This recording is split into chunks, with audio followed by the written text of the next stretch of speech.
Hello and welcome to Issues of the Moment. The 2025 outlook on governance in Nigeria is expected to be shaped by various factors, including the country's economic growth, political stability, and global partnerships. Nigeria's economy is projected to grow with a focus on diversification, infrastructure, and human capital development. The government is expected to implement policies that will promote economic inclusion, job creation, and poverty reduction. Nigeria is expected to strengthen its global partnerships, particularly with African countries, to promote regional integration, trade, and investment. The country is also expected to play a key role in global governance, particularly in areas such as climate change, health, and education. Overall, the 2025 outlook on governance in Nigeria is cautiously optimistic, with opportunities for economic growth, political stability, and global partnerships. 2025 outlook in governance is what we will be looking at on Issues of the Moment. My name is Justin Bemuyan. I welcome you to the program. My guest will all be yours in a moment.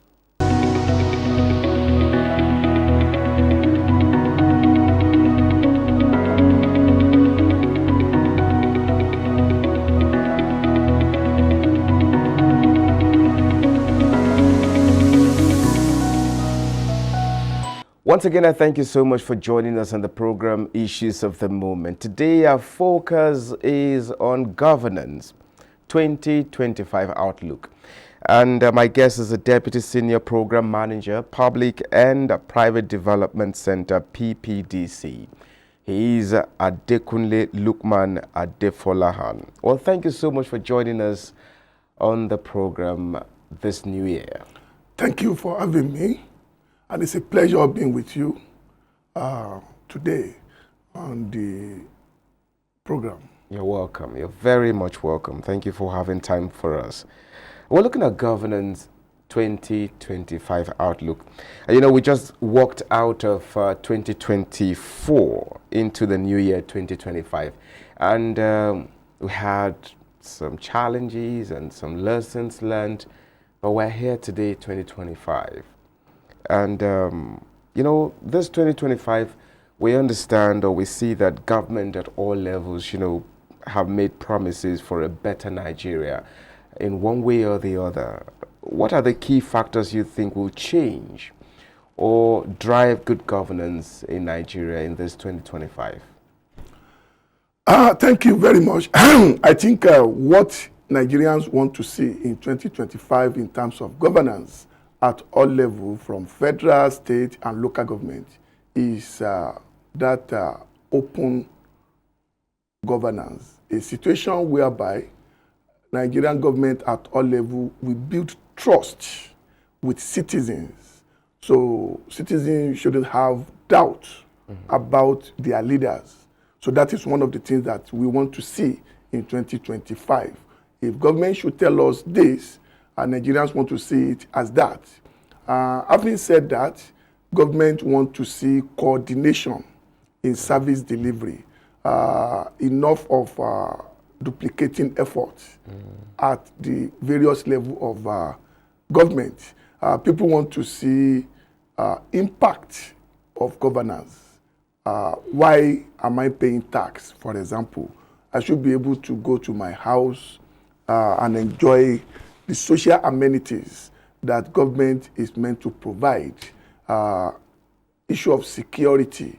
Nigerians want to see better security in 2025 as part of service delivery to average Nigerians. Issue of economy is key, and economy is wider. People want to see us, the government at all levels, to take issue of economy beyond politicizing it. Because when we approach it in such a way that ordinary Nigerians will feel the impact, that is when it has meaning to Nigerians. Service delivery now, we need to look at it from, let me give you an example of local government autonomy. Yes. We have heard a lot about local government autonomy. Now, Nigerians want to see the practical aspect of that autonomy.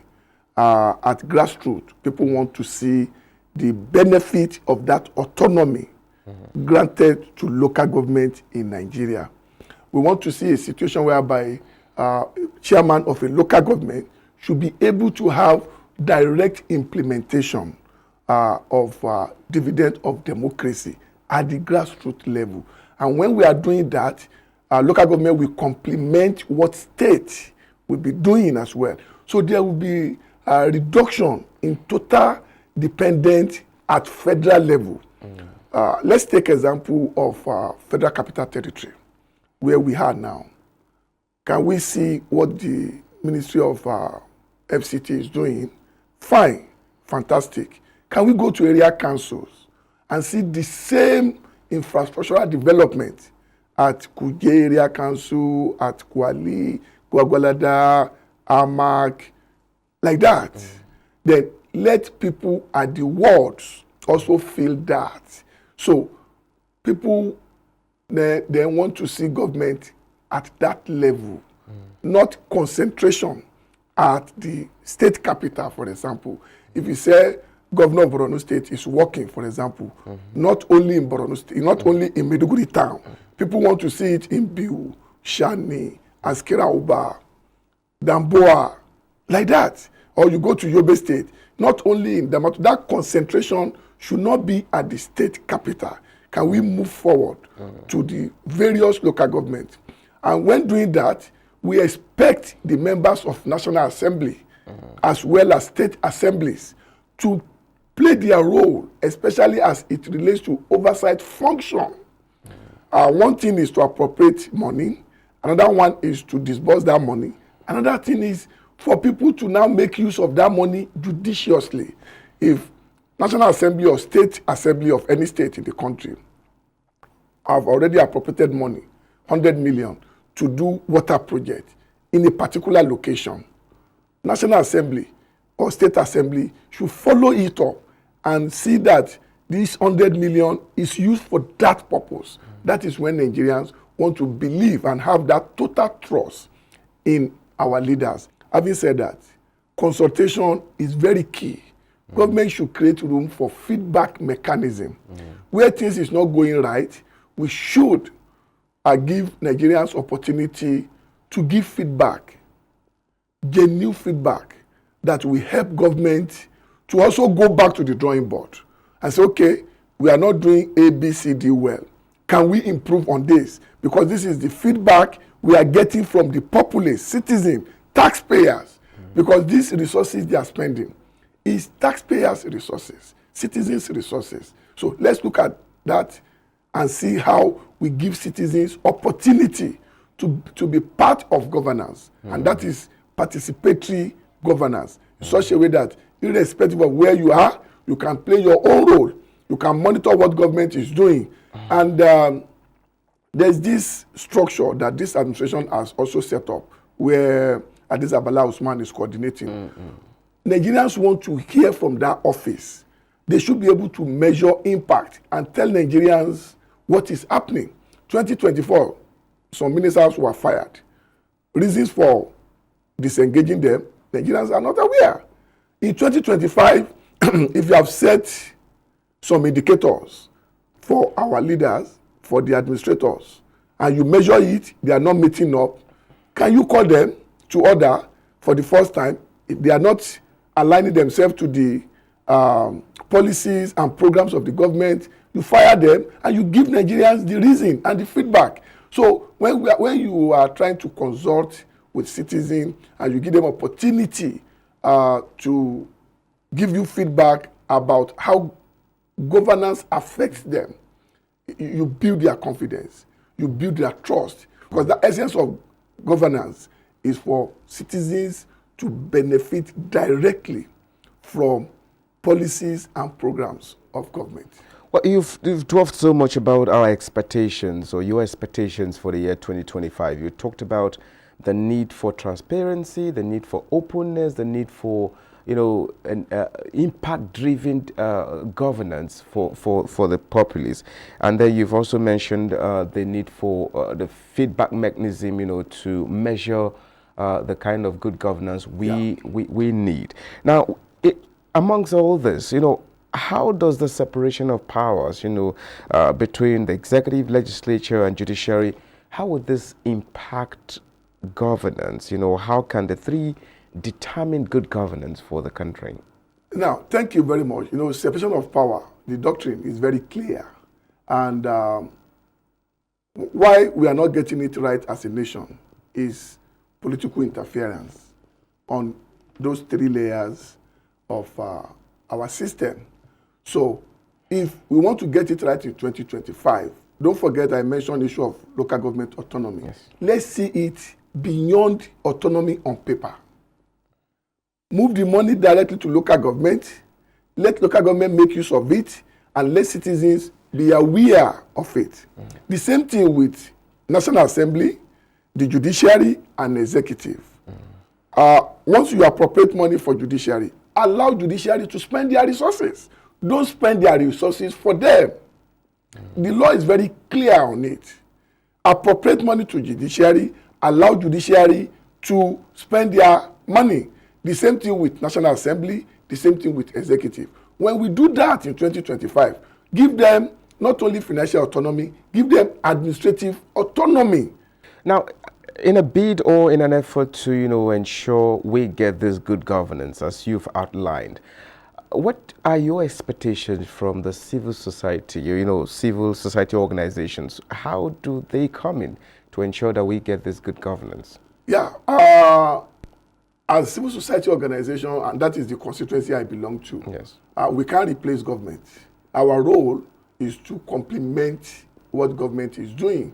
And also, while we are complementing, we also play a watchdog role. And that is the role that media also play, because we see media as part and parcel of civil society organization, because they project what government is doing. And one of our basic role is, for example, we have civil society organization with different thematic areas. It depends on the interest and your knowledge about the issue. We are in 2025. 2024 budget is still running. 2025 budget is out. Now, MDAs are now defending. We can scrutinize that budget document, make some input into it, because if you look at our budget, a lot of duplication in our budget. So that's one of the role of civil society. And say, okay, Ministry of Women Affairs, what is the essence of this budget line in your ministry? Say, for example, empowerment of women across the 6 geopolitical zone. That is one of their mandates. Now, civil society can now pick that budget line, follow it up, track the implementation, and monitor it. Don't forget I mentioned you can appropriate what of the releases, because they can have it as part of their budget. They may likely not get the money released. A situation where they get it released, what is the percentage? Then you can now go to the field. If you say 6 geopolitical zone, where, that's why our budget needs to be specific and detailed for civil society organization and media that have interest to follow such budget tracking up. You don't just say to empower women across the 6 geopolitical zone. How many women? This political zone, where? If you say Northwest, where in Northwest? We have 7 states within the Northwest. Which location? Northeast, where in Northeast? We know the states that comprises the Northeast, the 6 states. If you say Southwest, where? So when you give these details, it gives media and civil society and even professional body, say for example, the professional body that works around the issue that government is trying to work on. So, but a situation where you just put a vague statement in budget document, it gives civil society problem to track such. That is the role of civil society organization, to follow up with government policies and programs implementation and call their attention where they are derailing or where they are doing it well, so that where they are doing it well, they can replicate that. Where they are not doing it well, for example, as civil society organization, you can pick bill of quantity of a particular project, say in education sector, and you want to build 6 classrooms with modern toilet facilities, for example. With the BOQ, you will see the details there. That a contractor should use twisted rod, 14 mm. We have a structure at community level called SBMC, which is part of UBEC implementation. That SBMC is a structure that follow up with contractors that are implementing UBEC project, Federal Basic Education Commission project at state level, SUBEB, where a contractor is now using substandard equipment. The citizen will call the attention of the procuring agents and say, in the BOQ, you have highlighted that 14 mm twisted rod should be used. But we notice that this contractor is using 10 mm, not twisted. You can see the role of civil society now. Civil society, as community development associations, media, they have roles, professional bodies, they have role to play in monitoring and tracking government projects. Now, by virtue of the mandate of your CSO, in particular, looking at both the public and private sectors, what are the key institutions, you think will largely shape the 2025, prospects? Now, for us as an organization of public and private development centers, we have 4 key thematic areas that we are working on. We have behavioral change, we have digital governance, we have procurement governance, and we have access to justice. And our access to justice project is in 2 folds. We have what we call court administration and case management, and we have reforming pretrial detention in Nigeria phase 2 that we are implementing. We are moving to more states. Initially, we started with 3 states, Nasarawa, Kaduna, and Plateau State. But currently, we are now in Oyo State, we are in Ebonyi, and we are moving to Ondo State, Edo State, and Kano State now on our court administration and case management. And what are we doing? We are digitalizing court process because we believe when courtrooms are digitalized, it's going to reduce the number of hours that a judge or magistrate will sit to attend to cases. We have also supported those states to rearrange their files in a modern shelving facility, a situation whereby you can retrieve file without wasting much time. And that is what we are saying, that we need to digitalize our system so that it brings optimum service delivery to average Nigerians. In FCT now, we have e-filing system, whereby once you pay, you don't need to give any registrar money to get any document in FCT judiciary. You go and pay through the portal. Once you pay, you generate affidavit that you need. So that has reduced the level of corruption in the system because of digitalization. So technology has been introduced to judiciary to reduce the human-to-human interface. And when we do that, definitely citizens will get the benefit of why they are going to court. We have set up what we call a virtual court system in the state that we are working now. A situation whereby we link courts with correctional centers, the one that people normally call prison yards. So a situation whereby the officials of correctional service can bring an inmate to court. That era has gone in the state that we are working. We have linked the court with the yard. So if a particular inmate can't make it to court due to logistical reason, say there is no fuel, there is no tire, or there is no driver to bring the inmate to court, you can sit down within the yard, you enter the cubicle, and they link the court with the correctional facility, as well as the lawyers, the parties to the case can have seamless court proceeding. And that is what we are doing currently across those states that I mentioned to you. And we are still expanding. We are also in Adamawa State. Why our reforming pretrial detention, basically, it has 3 key objectives. One is to support correctional services to reduce the number of awaiting trials across the locations that we are working. If you go to correctional facilities, the number of awaiting trials will make you to know that we need to do something on our access to justice in Nigeria. And we have also stationed what we call police duty solicitor across police stations in the state that we are working. 10 in each state, 1 per division, police division, whereby if you have a suspect at the police station, we have members that interact. Do you have a lawyer? If you don't have a lawyer, we give legal representation so that we want to reduce the number of awaiting trial across the correctional facilities that we are working. And we are calling on government to key into this because by the time we digitalize our court system, if we get our access to justice right, it's going to bring a lot of development. And that is the area our organization is looking at. For our procurement governance, what we are doing is to work closely with government at all levels, federal, state, and local government, interface with them and serve as bridge between the government and the people. That is our core mission, to serve as bridge between the government and the citizen, so that we can have more citizen participation in governance. When citizens can engage their government at any level, it brings more dividend of democracy. Say, in a particular local government in Nigeria, we train people how to engage government. We train people on how to engage procurement process.